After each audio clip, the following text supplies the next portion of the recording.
Hello, my name is Andrew, and today I will be showing you how to make a pivot table using Excel. Let's say you wanted to use Excel to organize data in a table.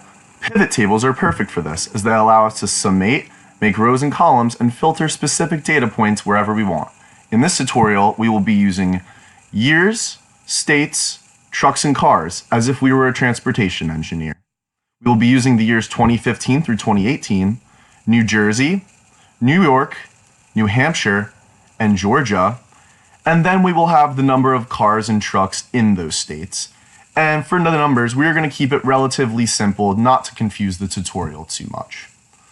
So, once you go ahead and have all of your data written out, you go up to the top and you click Insert, Pivot Table,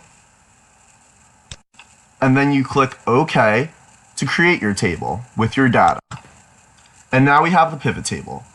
And next, I will be showing you how to use and change the data in the pivot table. Now that the table is made, I will be showing you how to arrange and organize the data to your pleasing. Now that we have the table, you want to go over to the right in Fields and check all 4 of the data sets we created earlier. This gives you your table, however, it is not organized yet. So what you want to do is go to the bottom right, and you will see the filters, columns, rows, and values.